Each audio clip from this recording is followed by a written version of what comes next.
बड़ा महिमामय है आश्रय। अभी परसों ही शायद एक भगत जी हैं, वो कह रहे थे रात्रि के दर्शन और उत्सव मना करके जा रहे थे और अचानक नींद आ गई। पूरी रात उनको लगा, अचानक नींद आ गई तो पार्श्व में बैठे हुए जनों ने सावधान किया, तो फिर गाड़ी से उतरे, मुख धोया। फिर ऐसा हुआ कि 15-20 मिनट सत्य कहते हैं, वो कह रहे थे हम धाम में खड़े, एक शब्द भी झूठ नहीं बोल रहे, मुझे होश ही नहीं रहा और मेरी गाड़ी कैसे चलती रही। 15-20 मिनट बाद जब चेतना आई तो घबरा गए कि गाड़ी कौन चला रहा था। और जहां बहुत सी गाड़ियां आ जा रही, उनका निश्चित प्रभु मेरी गाड़ी बैठकर चला रहे थे। मैं एक शब्द भी झूठ नहीं बोल रहा, कोई बड़ाई की बात नहीं कर रहा। ये मेरा हृदय, कोई माने ना मान, वो कह रहे थे मेरा हृदय देख रहा था मेरे प्रभु चला रहे हैं। उत्सव करके रात्रि का दर्शन पूरा, और फिर गए तो अचानक एकदम ऐसी नींद की स्थिति। अच्छा, दिन की दिनचर्या अपनी गृहस्थों की होती है और रात में पूरा यहां जगे, तो फिर सर्वतो भावेन आप प्रभु के प्रति समर्पित है।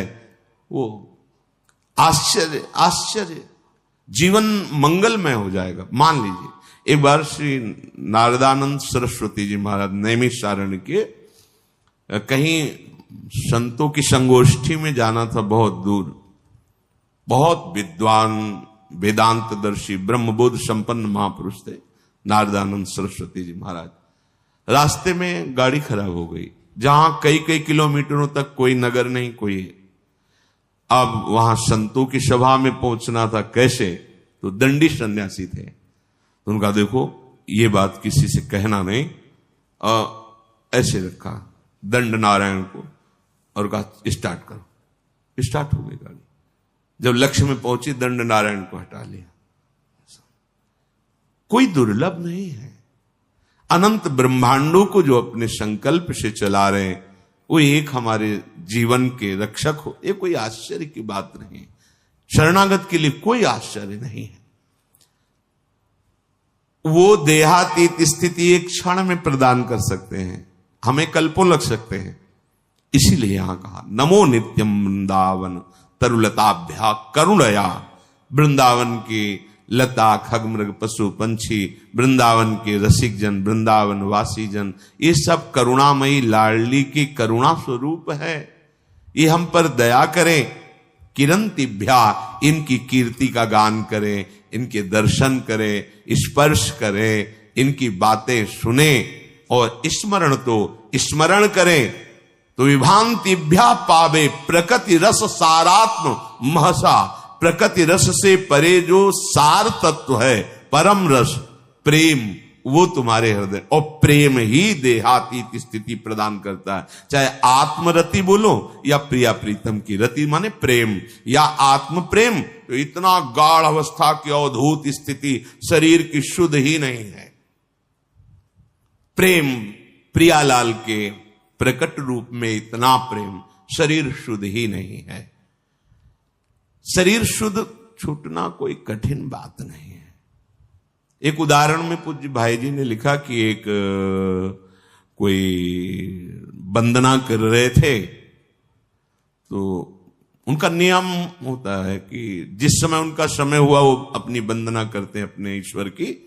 तो रुमाल बिछाई और वंदना कर रहे थे। तो कोई नवयुवती किसी अपने प्रीतम से मिलने के लिए जा रही थी, जहां नियत स्थान था। वो उसके ध्यान में भाव में भरी उसको लांग के चली गई। वो रास्ते में ही कर रहे थे। अब वो वंदना करके देखा कि वही स्त्री कुछ क्षण बाद लौट के आ रही। तब कहा, क्यों तुम्हें इतना ज्ञान नहीं कि मैं वंदना कर रहा था और तुम हमारे को लांग के चली गई? कब? बोले अभी थोड़ी देर पहले। आप वंदना कर रहे थे? किसकी? बोले अपने मालिक की, आराध्य देव की। हम तो एक नाशवान शरीर के राग में थी, तो इतने बड़े तुम हमें नहीं दिखाई दिए, लांग के चली गई, और तुम अनंत ब्रह्मांडों के मालिक की वंदना कर, तुम्हें पता चला कि मैं तुम्हें नांग के चली गई। क्या वंदना कर रहे थे तुम? हम तो एक नाशवान शरीर में आसक्त थी, उससे मिलने गई थी, तो तेरी शुद्ध नहीं रही, तेरे को नांग के चली गई, मुझे पता नहीं। लेकिन तू परम आराध्य देव की, परम प्रभु की आराधना कर रहा, तुझे पता चला, मैं नांग के चली। कहां तेरी एकाग्रता थी, कहां तेरे को प्रेम है? ये बात, देह शुद्ध भूलना कोई बड़ी बात नहीं, बड़ी बात है तन्मय हो जाना। हमारा राग एक जगह एकत्रित हो जाए, गलत जगह एकत्रित होगा, विनाशी जगह में एकत्रित होगा, तो परिणाम में गलत और विनाशी हाथ लगेगा। इसीलिए इस अमूल्य प्रेम को प्रभु के नाम रूप लीला धाम में समर्पित करना चाहिए। ये महिमा धाम की कृपा से प्रकट होती है। देहातीत अवस्था देखा गया है महापुरुषों के जीवन में। श्री भोलानाथ जी महाराज बहुत ही पढ़े लिखे, लौकिक विद्या के भी पारंगत विद्वान, मन में श्री प्रिया प्रीतम राधा कृष्ण के प्रति आकर्षण, जब सर्वस्व छोड़कर वृंदावन आए। देखो, निश्चय में बड़ी सामर्थ होती है। वृंदावन आकर उन्होंने निश्चय किया कि मेरे जीवन का लक्ष्य अब है श्यामा श्याम की प्राप्ति। बहुत धैर्यपूर्वक निश्चय करना चाहिए। उपासकों से जब एकांतिक वार्ता होती है किसी किसी उपासक से, तो जब वो प्राकृतिक आकर्षण में दुखी दिखाई देता है, तब लगता है कि कृपा के प्रवाह में परमार्थ में तो आ गया है, पर इसका निश्चय नहीं है। क्योंकि निश्चय ना होने के कारण भोगाकर्षण में वो जलता है और चाह करता है भोगों की, तब उसको लगता है कि ये लोग बड़े भाग्यवान हैं जिनके पास जिन भोगों की मैं चाह कर रहा हूं उन भोगों को भोग रहे हैं। ये बड़ी ही निंदनीय बात हृदय में बैठती है। बड़ा जीवन जलनमय हो जाता है, क्योंकि परमार्थ का निश्चय नहीं, पथिक परमार्थ का, और भोगों के प्रति महत्व बुद्धि, सुख बुद्धि। इस स्थिति के साधक को चाहिए धैर्य पूर्वक सत्संग सुनकर विवेक के द्वारा ये निश्चय करे कि मेरा सौभाग्य कितना बड़ा, हमें धाम मिला, ना जानते हुए ना चाहते हुए परम मार्ग मिला। बिल्कुल कहीं ऐसी कोई साधना नहीं, पर प्रिया प्रीतम के प्रेम मार्ग के पथिक कहलाने का सौभाग्य मिला। संसार के प्रपंचों में महान क्लेशों में पिसते हैं जीव, प्रभु ने निकाल दिया, कोई जिम्मेवारी नहीं। एक ही जिम्मेवारी है, अपनी श्वासों को प्रभु के चरणों में अर्पित कर दो। समस्त प्रपंचों से रहित परम स्वतंत्र जीवन भगवत मार्ग का। पर आप समझ नहीं पा रहे। आपको लगता है कि इन भोगों को भोगने वाले बड़े भाग्यवान हैं, बड़े सुखी हैं। यही हमारी दुर्दशा है। हम अपने मार्ग को ना जानने के कारण भ्रमात्मक भोगों में सुख मानकर जलते रहते हैं। ऐसे साधक को जब माया अपना आकर्षण पैदा करती है तो फिसलने में देर नहीं लगती। इसलिए श्रीपाद, पहले आप निश्चय करो, वृंदावन आपको मिला, सत्संग मिला, तो निश्चय में कमजोरी क्यों है? ये आशा की फांसी क्यों बनाए हुए हैं कि अभी तो नहीं पर कभी? ये आशा श्री जी से मिलन की बनाओ, प्यारी जू प्यारे जू, आज तो नहीं पर कभी तो मिलेंगे ना। ये आशा नहीं है। आशा इस बात की है कि आज तो नहीं पर कभी अवसर लग जाए तो ये भोग मिल जाएंगे। अंदर देख लो, ये अंदर की बात है। आशा ही परमम दुखम नैराश्यम परमम सुखम। इसे समझ नहीं पा रहे आप। दुख के लिए आप खुद रास्ता अंदर रखे हुए हैं, जगह रखे हुए हैं, आशा, भोगों की आशा। तुम आज निश्चय नहीं कर सकते कि हमारा मार्ग प्रिया प्रीतम की प्राप्ति का हमें सौभाग्य से मिल गया। कितने हो भाग्य।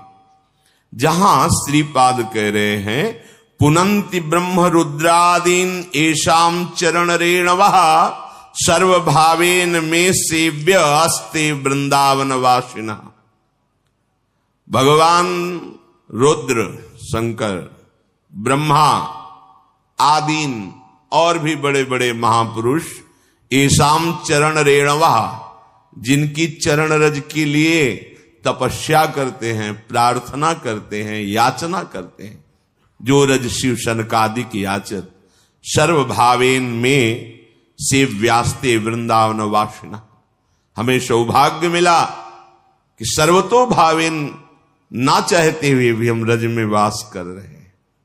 कहां ऐसी चाह थी अखंड वृंदावन वासी बने, कहां चाह थी श्यामा श्याम के अनन्य उपासी बने। कृपा रूपी अनुग्रह रूपी वायु ने मुझे पहुंचा दिया। किस रज में रह रहे हैं? कह रहे पुनंति ब्रह्म रुद्रादीन एषाम चरण रेणवः, जो भगवान ब्रह्मा, भगवान महादेव, शनकादि को भी पावन करने की सामर्थ्य। पुनंति, पुनंति ब्रह्म रुद्रादीन, बड़े बड़े मां, वो हमें, हम जैसे अज्ञानी को, अनाधिकारी को, जहां भोगों की चाह है, ऐसी चाह ही नहीं है, वहां मुझे श्रीधाम वृंदावन वास मिला, रज सेवन करने का सौभाग्य मिला। हम प्यारी जू के हैं ऐसी ठसक से कहने का सौभाग्य मिला। फिर हमारे निश्चय में क्यों कमी? हमारा निश्चय दृढ़ होना चाहिए। भोलानाथ जी ने निश्चय किया कि बस अब प्रिया प्रीतम की प्राप्ति करनी है। निश्चय में बड़ी जल्दी स्थिति आती है। ये जो हमारे अंदर भागवतिक आनंद का प्रादुर्भाव नहीं हो रहा, इसमें निश्चय की कमी है। नहीं चाहिए मुझे अब लोकांतर के भोग, पदवी, यश, प्रतिष्ठा। अब मुझे प्रिया प्रीतम चाहिए। अब छक के भजन करना है, रात दिन भजन करना। ऐसा निश्चय करो। देखो इस निश्चय में कितनी पवित्रता है, कितना बल है, कितनी दिव्यता है। भोलानाथ जी की दिनचर्या बन गई। चतुराशी जी का गान, चतुराशी जी का मनन, प्रिया प्रीतम के मंत्र नाम का रटन। धीरे धीरे इतनी उदासीनता बनी, किसी से मिलना जुलना, किसी के घर भिक्षा के लिए जाना, ये सब बंद कर दिया। बस यमुना जी के किनारे श्रीमद चतुराशी जी का गायन, मंत्र का जप, प्यारे जू के ध्यान में। शाम के सेवा कुंज दर्शन करने जाते, बंदरों को जो चना डाला जाता है, उसकी जो ठुड्डियां पड़ी होती, अर्थात जो बंदर भी नहीं खाते थे, बहुतायत चना, वो उठा लिए मुट्ठी दो मुट्ठी और यमुना किनारे बैठकर उनको चबा लिया। रात दिन भजन। ऐसी स्थिति कि अब तो रहा नहीं गया, चिल्ला चिल्ला के रोते, हा स्वामिनी, हा लाडली। प्रेम की पीर उनके हृदय की वाणी जी में लिखी हुई। हा लाडली, हा प्रियाजू।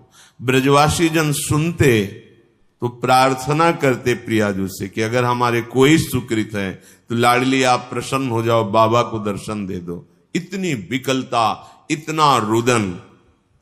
दिन राधा वल्लभ जी के श्री अंग के दर्शन करने गए, भाव में भरे निहार रहे थे। होली उत्सव चल रहा था। प्रियाजू के पार्षद बड़ी बड़ी पिचकारियों से रंग डाल रहे थे। अहो भाग्य होता है जिनके ऊपर रंग पड़ता है। संसार का रंग तो पड़ ही रहा है।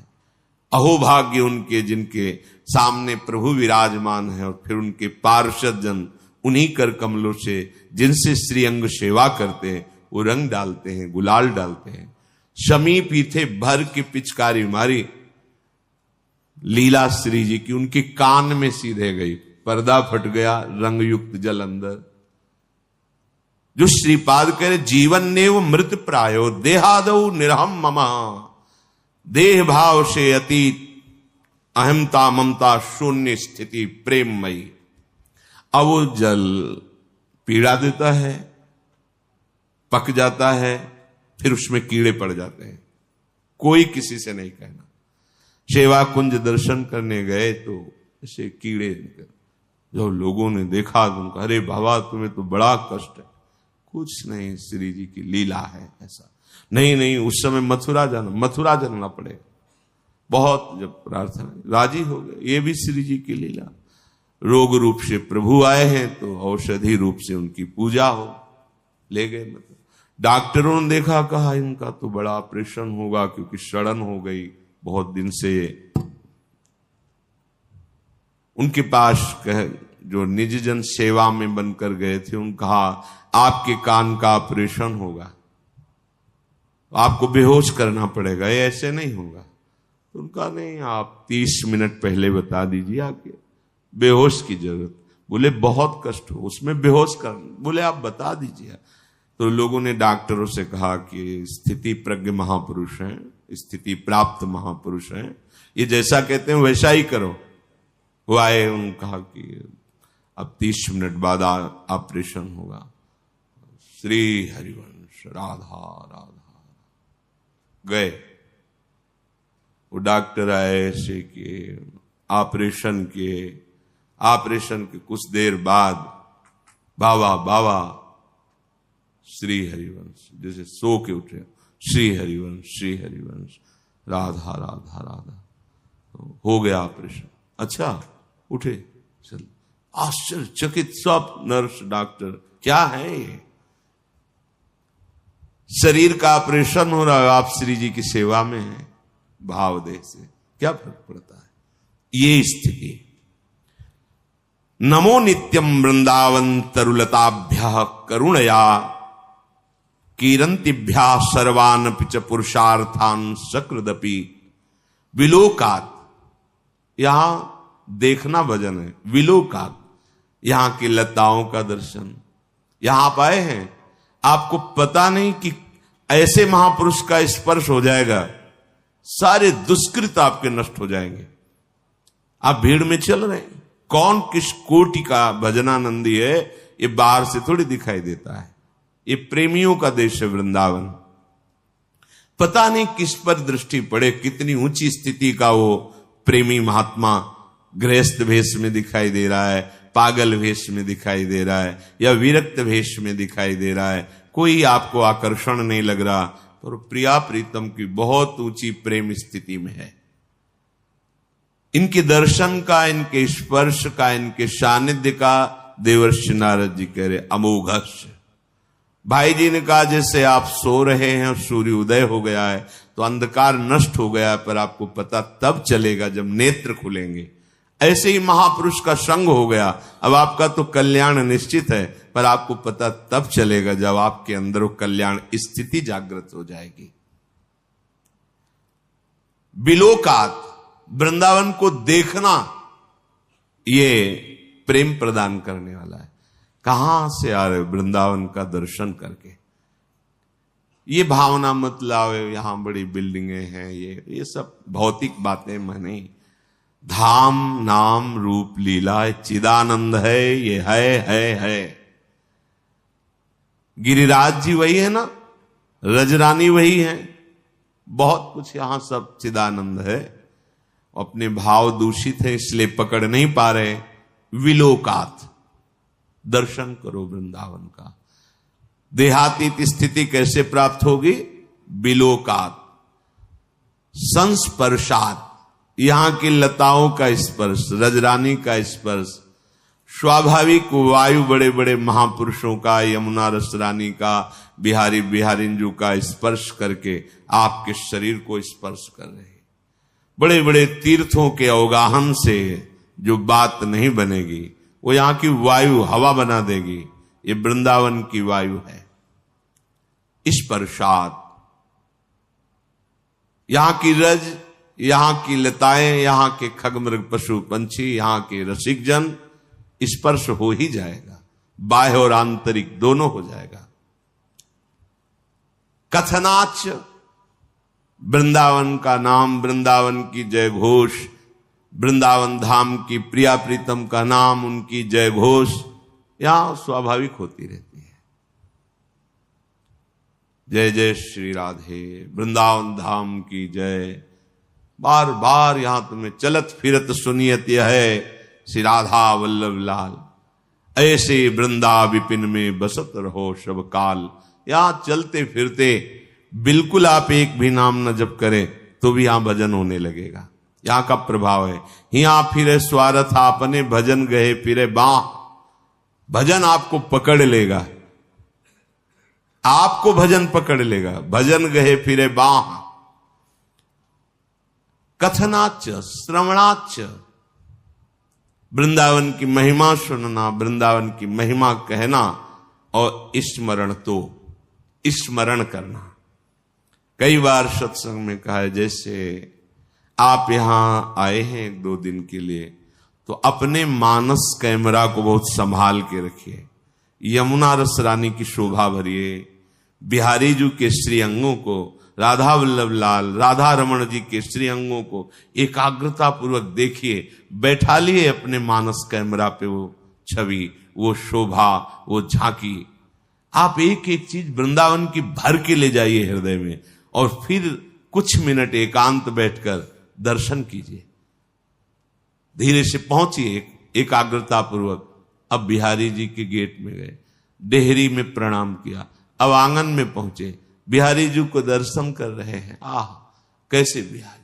अब राधा वल्लभ जी पहुंचे, अब राधा रमण जी पहुंचे, सेवा कुंज गए, निधिवन राज गए, अब परिक्रमा दे रहे हैं, अब यमुना रस रानी का आचमन कर रहे हैं, अवगाहन कर। वृंदावन को चिंतवन यह दीप उर्बार, कोटि जन्म के अघतमह काट करे उज। करोड़ों जन्मों के पाप नष्ट हो जाएंगे, कुछ लेना देना नहीं। अपने अंदर ये चिंतन भर लिया और एकांत में चिंतन कर रहे हैं, आपका शरीर कहीं छूटे, आप वृंदावन ही आएंगे। आप प्यारे जू को ही प्राप्त होंगे। स्मरण तो स्मरण करना। विभांतिभ्या पावे प्रकृति रस सारात्म महशः। प्रकृति से परे रस का सार जो महाप्रेम रूप श्रीधाम वृंदावन है, ये आपको निश्चित प्राप्त हो जाएगा यदि विलोकात, संस्पर्शात, श्रवणात, कथनाच स्मरण तो। श्रीपाद देहातीत स्थिति प्राप्त करने का साधन बता रहे हैं। नमो नित्यम वृंदावन तरुलताभ्याम। प्रणाम करो वृंदावन को और उल्लसित हो, ओहो वृंदावन आया हूं। कितने अहो भाग्य। वृंदावन वासियों की चरण रज में प्रणाम करो।